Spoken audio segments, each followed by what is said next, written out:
Oke, halo guys, selamat datang lagi di channel aku. Kali ini aku akan review film The Night Shifter atau judul aslinya yaitu Morto Navala. Film ini keluaran tahun 2019 dan mendapatkan rate 6,2 dari IMDb. Oke, langsung aja, cus. Film ini menceritakan tentang Stenio yang bekerja di bagian koroner, suatu malam mendapatkan mayat yang baru saja meninggal. Usut punya usut, ternyata Stenio ini mempunyai kemampuan khusus, yaitu dia bisa berbicara dengan mayat. Hal inilah yang membuat Stenio sering mendengar cerita si mayat, mulai dari rahasianya selama hidup hingga bagaimana si mayat meninggal. Stenio ini tinggal berempat bersama istrinya, Odette, dan kedua anaknya yaitu Edson dan Sisa. Untuk kehidupan rumah tangganya, Stenio ini sama Odette cukup sering berselisih paham, mulai dari masalah anak hingga ke urusan pribadi. Suatu malam, Stenio kembali menangani mayat. Mayat tersebut bernama Suzo, anggota geng yang tewas karena ditikam oleh anggota kelompoknya sendiri. Karena nggak terima, Sujo ini meminta bantuan Stenio untuk ngasih tahu fakta yang sebenarnya ke saudara yang masih hidup.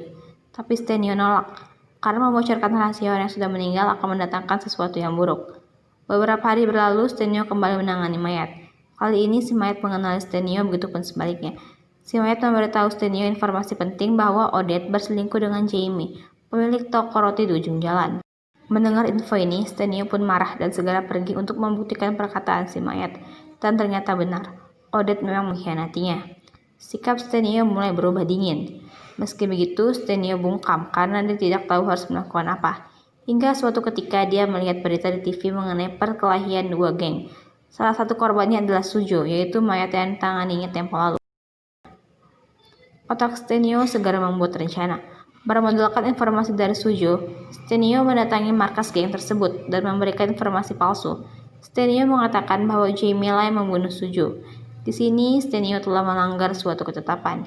Dia telah membocorkan rahasia orang yang sudah meninggal. Stenio telah ditandai. Hingga pada akhirnya, para geng tersebut berhasil membunuh Jamie, dan naasnya Odette pun ikut terbunuh, karena pada saat di kejadian, ternyata Jamie sedang bersama Odette. Saat mayat Odette berada di dalam ruangan untuk dibedah, Stenio mengatakan yang sebenarnya, bahwa dia ikut andil dalam peristiwa pembunuhan itu. Mendengar pengakuan itu, Odette pun marah dan mengatakan tidak akan pernah memaafkan Stenio. Sebelum Stenio pergi, dia sempat memakaikan cincin pernikahan mereka di jari Odette. Memasuki pertengahan film, barulah terlihat jelas genre dari film ini. Yang awalnya aku kira fokusnya cuma ke gore atau berdarah-darah, berubah menjadi teror hantu Odette yang tidak tenang dan menginginkan balas dendam. Oke, untuk story-nya ini cukup unik, karena dia itu filmnya nggak pure horror dan nggak pure gore juga, jadi imbang. Ceritanya juga simpel dan masuk akal mengenai misi balas dendamnya. Teror hantunya juga nggak begitu heboh, nggak lebay, tapi benar-benar dapat terornya.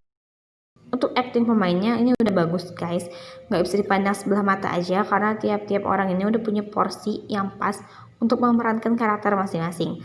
Terutama acting Edson yang walaupun masih kecil tapi ekspresinya itu dapat banget pas ketakutan. Dan Sisa pastinya, yang suara teriakannya ini cukup memorable di telinga aku.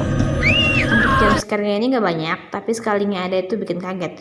Bukan dari kemunculan sosok hantunya, tapi lebih ke backsound-nya yang ngagetin, ditambah shoot kamera yang bikin kita tuh bisa spot jantung. Untuk editingnya masih biasa aja, khususnya di efek CGI-nya yang masih kasar pas di scan mayat ngomong. Jadi kelihatannya agak aneh aja gitu. Film ini juga dominan sama darah. Kalian bisa nemuin adegan darah di awal bahkan sampai akhir. Jadi buat kalian yang punya kelemahan sama darah atau nggak bisa lihat organ tubuh manusia yang ditunjukkan secara jelas, bakalan keganggu banget sepanjang film.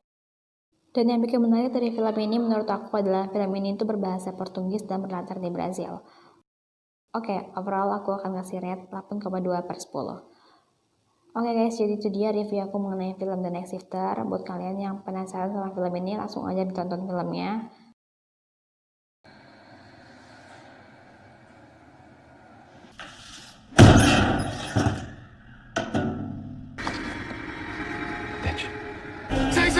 Sai! Odette! Odette! Odette!